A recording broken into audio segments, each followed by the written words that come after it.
Hi, Dr. Reagan Robertson, CCO of Productive Dentist Academy here, and I have a question for you.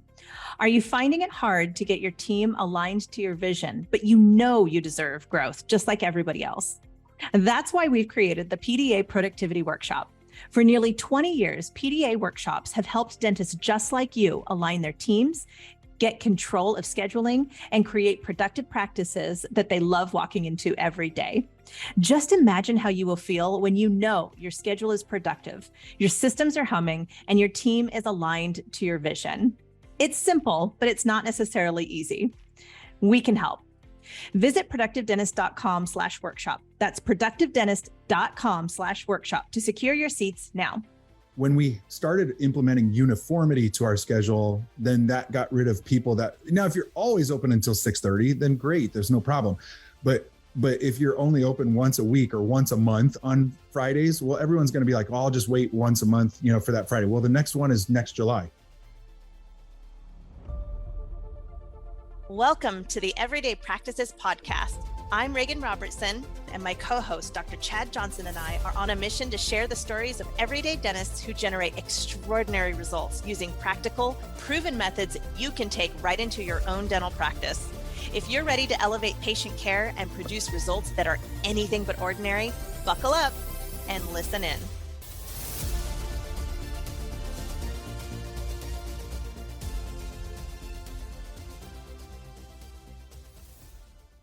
Welcome to another episode of Everyday Practices Dental Podcast. I am your host, Reagan Robertson, here with my esteemed co-host, Dr. Chad Johnson. Chad, how are you doing today? I'm doing well. How are you doing?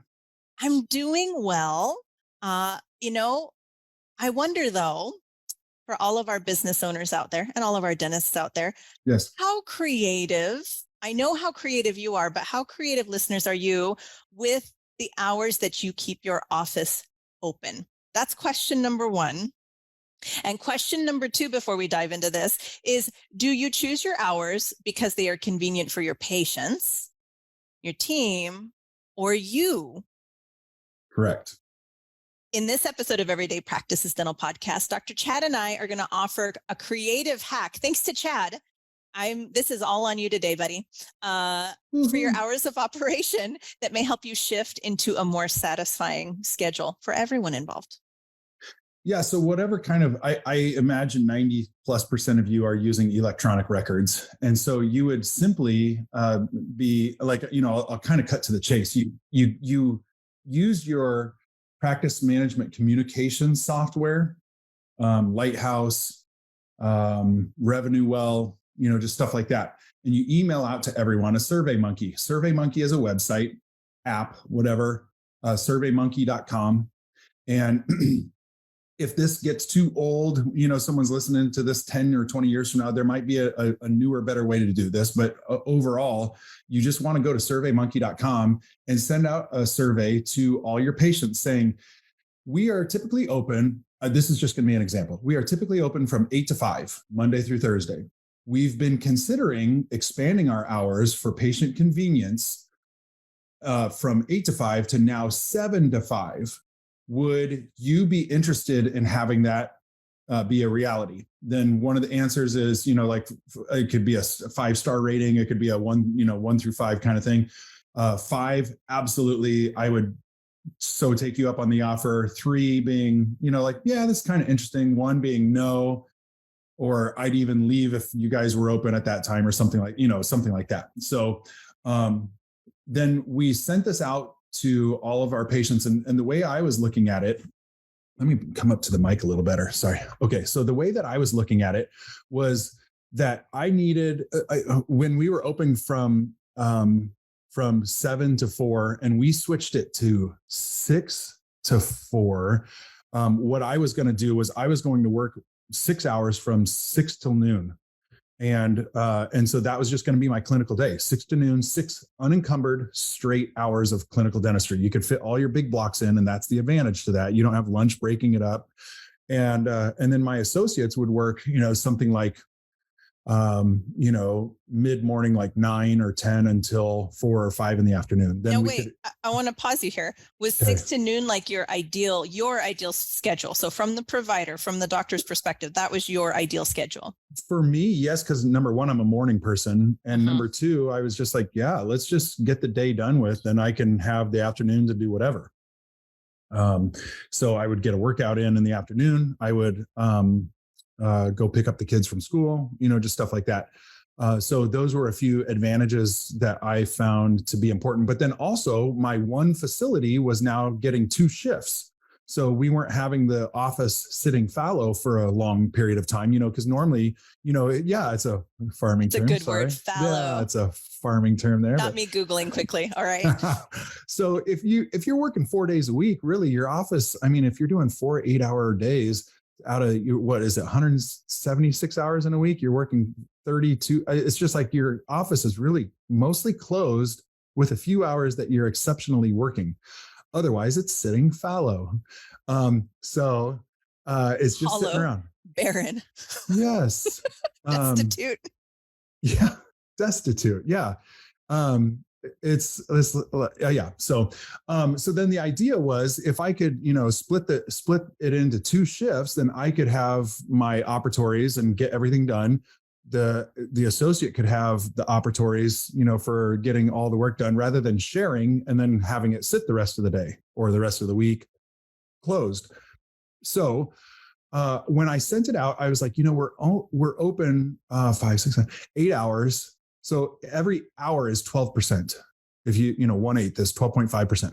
Then if we switched to 1/9, not being open 9 hours, then that would be 11%. So I really needed to get about 11% of my patients to say, yeah, I'd take you up on the 6 a.m. appointments. And because I don't that was how you worked it? Well, because I don't need 100% of people to say yes. I don't want 100%, because if all of a sudden 100% of people want your 6 a.m., well, I suppose at that point you'd consider, should I open at 6 and close at 8 a.m.? Like if 100% of your people want 6 a.m., that's ridiculous. Right. So you want people throughout the day. That 11 a.m. and the 1 p.m. is kind of tight. So where, like you're sitting around sometimes because no one wants to come at 11 and 1 and stuff like that. They kind of just go, okay, I guess I'll take 11 and 1 and stuff. And that would change again from area to area. But, if people are off to work now, a big parenthetical thought, COVID changed a lot of this. COVID changed, are people working from home? Are people working at all? Are people interested in going to the dentist at all? So a lot of these questions that we took for granted are now, changed. Yeah. I hope that in a lot of areas that's changing back, but it was quite a disruption. And maybe for the better, maybe for the worse, it filled your 11 a.m.s and your 1 p.m.s because people are just like, shoot, I'm working from home. But we found that our 6 a.m.s were not as popular as before COVID, when people had to get to work by 7. I even think about our teachers, and I've brought this up on the podcast before. Our teachers would come in at 7 a.m. They have to be at work at 7:45 a.m. or else they have to take the morning off, at least in our district. So that would change from district to district and state to state. But they it was mandated then at that point that, so even if they went from 7 to 8 a.m., they were having to miss the whole morning for their dental appointment twice a year. That's rough. So 6 a.m., man, they're done at 7. They can still kind of piddle and get to work and get some coffee and stuff like that. And still make it by 7:45 and be ready for the school bell to start. So I sent the Survey Monkey out, and we got back our report from the Survey Monkey that said about, I think it was 10% of the patients said, yes, I would, 5-star. I would love to come in at 6 a.m. Well, then it's done. I don't need 100%, yes, I actually was working off of the margin. I only needed 10-ish% of the people to say yes. And indeed, that's what we got. And it wasn't quite 11% or, 12.5 and stuff, but I was like, that's close enough that I can fill it. And we can call them our executive appointments or our sunrise appointments or something like that. Like we can, appointments. Oh, yeah. I like it. Yeah. We came up with some ideas for that. So how has the schedule gone since you implemented this really early schedule? I mean, I would be one of the 10%. I would absolutely jump at a 6 a.m. appointment because I've always had this assumption that people don't want to work really early and they don't want to work really late. But as you know, part of my healthcare team is a 40-minute drive from where I live. And so going in the middle of the day takes out a significant chunk of my day. And because of my role in the company, I'm able to adjust my own schedule, but not everybody is. So I would jump at that. So what were the results of the 6 a.m.? Did you get it filled, or was it fallow? Absolute hit. Yeah, fallow. They were an absolute hit. And then the other problem was like, patients were like, oh, I hate these 6 a.m. appointments, but it's better than coming at 7 or 8 or 9. So in other words, patients still hate coming to the dentist either way. It's not like all of a sudden, it was a delight. But the people would say stuff like, man, this 6 a.m. is early. Do you get up? Like, are you guys open this early all the time? And I just say, I'm a morning person. I just get it done. I'm done by noon and boom. And so they'd go, well, thanks for doing this, because this is nice. As much as this is no fun being here at 6 a.m., it at least gets me on with my day and stuff like that. And then even some of the third shift people that would wait until, let's say, 8 a.m., they get off of work at 5 a.m. and they've been working the third shift overnight, and then they have to wait until 8 a.m. or something for their cleaning appointment. Oh, I didn't even think about that. That'd be rough. Right. So it's kind of cool because the 6 a.m., they could come from work straight to the dental appointment and then go to bed. So there were a lot of advantages to this. And the key point is using the Survey Monkey to find out, do your patients want it? But also remembering, you don't need 100% satisfaction at the 6 a.m. You only need 1/8 or 1/9 of your appointments to come at that time. And then the rest, the people that are happy with 7 still can come at 7. The people who are happy at 4 p.m. or 3 p.m. can still come at that time. But you're looking for those, the people to fill in it. And it really helped with my surgeries. I felt like if I had block appointments or wisdom teeth or stuff like that, that people kind of wanted to be NPO and just get it done with sedation, and they could get it done with at 6 a.m. and have the rest of the day to recoup and stuff like that. So that's how it helped me. So what about your team? Did you survey your team? I mean, you're an early bird, but was your front office an early bird? Or your hygienists early birds? How did that work? Yes and no, just because they're not. Well, let's remember this. Early birds and morning people, love the morning and stuff like that. But then we morning people also have to be civilized humans in the afternoon and in the evening.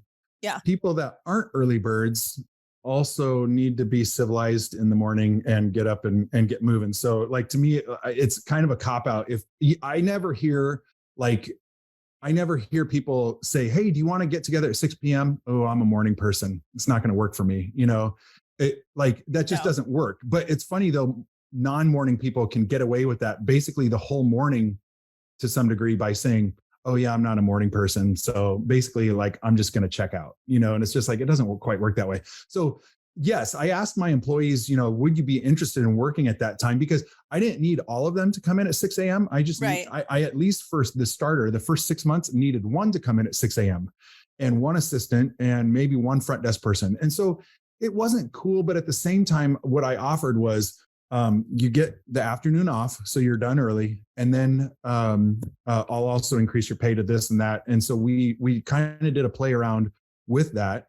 But that did actually change after COVID. After COVID, in Des Moines, in Iowa and stuff like that, we have quite an insurance-driven crowd, and not from a dental insurance perspective. Like our industry is a lot of insurances.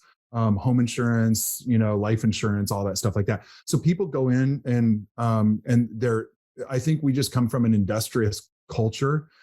So the insurance companies figured out, hey, these people get in to work at 7 a.m. or 8 a.m. and, they work the full day, and they're a clock in, clock out kind of, person and stuff like that. So they have these, this work ethic to come in and work at 7. So they, we're an insurance capital. And a lot of people then wanted those 6 a.m. appointments and were willing to switch until they were working from home from COVID. That's when people started switching away from the 6 a.m. So we have not done that. When we started finding when we opened up from COVID that no one wanted the 6 a.m.s if they didn't have to. So that's being sensitive to your team, sensitive to your area and stuff like that. I like starting at 6 a.m., but it also, now we start at 7 a.m. again. And there might come a point in the next 5 or 10 years that I want to open back up at 6. And how that would work is I would send out a survey monkey. That's the key. Is you mentioned it at the beginning, you alluded to it, the patient, you as the owner, what do you want? And what does your team want? Because just because you want it, if no one on your team is willing to work it, even for a pay incentive, you're hosed. You can't pull it off. Like you can't pull it off if you don't have your team there. So you do have to make sure, hey, if I send this out, would you guys be willing to work it? Oh, you wouldn't? What about $1 more an hour? Would that do it? Would that do it? Okay, well, yeah. And so you can play around with that and figure out, is it more efficient for you to just get it done by having a 6 a.m. appointment? Now, 6 a.m. in your area might be ridiculous. You might be in an area where work doesn't really start until 9 or 10 in the morning. Well, I was just going to say, but think about the employers in the area too. Like you just said, certain people that have graveyard shifts. We have a gigantic refinery in our town, so I don't even know what all, I don't know what their work shifts are. So I think the Survey Monkey is really a bright idea. Do you, how often do you do the Survey Monkey to check the hours? Is it like something where you notice, okay, our morning appointments are starting to fall off. I wonder if they're not as popular. Like what tees you up to do the Survey Monkey again and kind of reevaluate? There's two. Number one, the obvious answer is when you want to switch. And number two is if what you have isn't working. Then naturally, so yeah, if you're sensitive to the fact that, man, no one's coming in at 4 p.m. and we're open until 5, but no one's coming in at 4. Okay, well, no one wants to come in for your 4 p.m. appointments. So time to close up shop. Keep in mind a little key secret of mine as far as the work schedule. If you're open until 4, I never liked having my own clinical patients, my operative, restorative appointments until the same hour that the hygienist got done. I move it back a half an hour that we're trying to get done, because as I'm wrapping up with a composite, let's say at 3:30, then the exams start being requested. And so from 3:40 to 4 o'clock, I'm going to need to do 3 exams. How it used to go is, man, I'm just about ready to start filling. I got behind and now I need to do these 3 exams. So I'm going to do these 3 exams up until 4 o'clock. Now at 4 o'clock, I'm going to be finishing my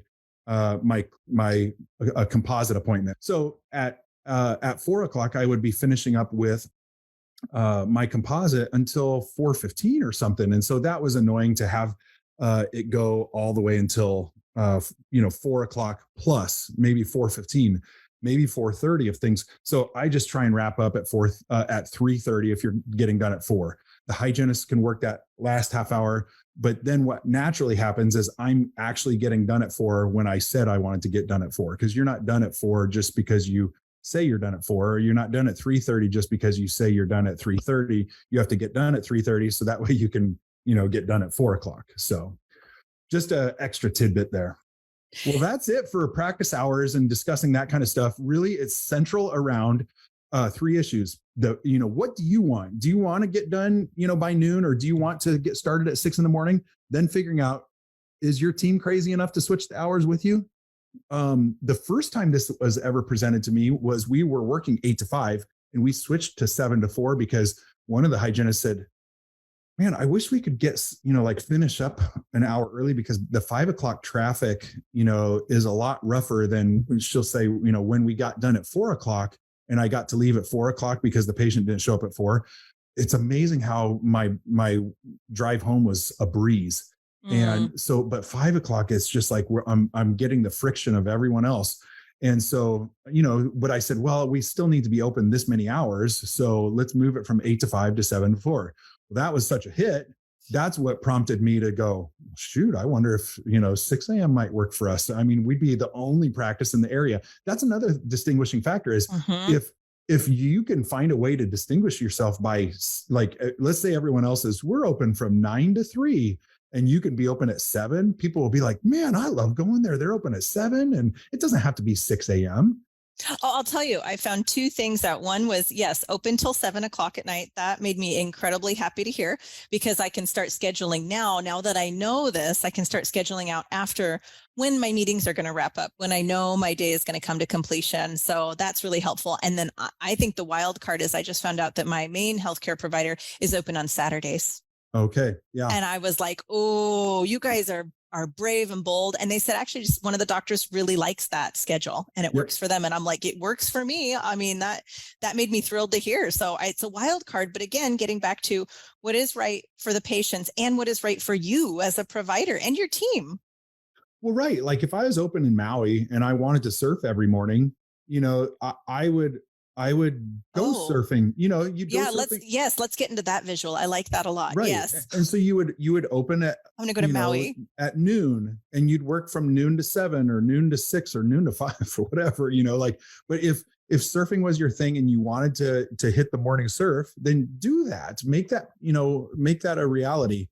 But the one trouble that I have, when I first opened, I set Tuesdays, I worked until like 6:30 or something. It was an hour and a half later.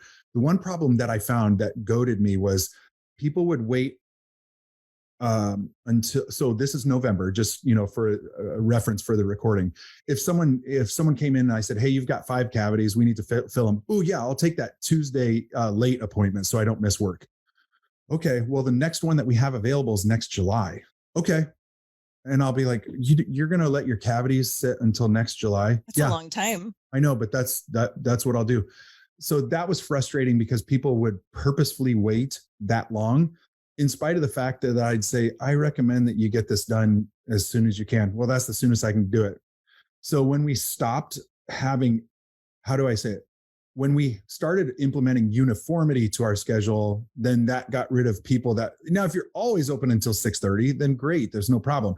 But if you're only open once a week or once a month on Fridays, well, everyone's going to be like, oh, I'll just wait once a month, for that Friday. Well, the next one is next July. That's fine. Well, aren't you in pain? Yeah, I'll just deal with it. Well, that's going to translate to Sunday. Some Sunday, they're going to give you a call and be like, I can't wait any longer. Can you meet me at the office? So they're going to make poor dental emergency decisions. Well, this gets into the psychology of it too, because you're absolutely correct. So how I place my own health is, as soon as you can get me in is the soonest I want to be in. Right. So I will juggle everything else around my schedule in order to make that a reality. I would never. That's amazing patience, but not everyone's that way. Right. So my husband and I were just talking about that, because I had 2 appointments in one day. They were different types of appointments. And so I had one in the morning and then I had one towards the end of the day, because they just weren't able to, button it up to get 2 right together like that. And I did not care at all. I would drive. I was fine with it. And he was like, you're driving over twice. Like they couldn't accommodate that. And I'll tell you, it did not even enter my head, but that's because I can be adjustable with my own schedule and not everybody can. Correct. So, so thinking about where I'll take that Friday and live with it for several months. There may be multiple factors going on, psychologically speaking. It could be work related, like I physically can't do it. There's no possibility I can't get the time off, or just a mental thing.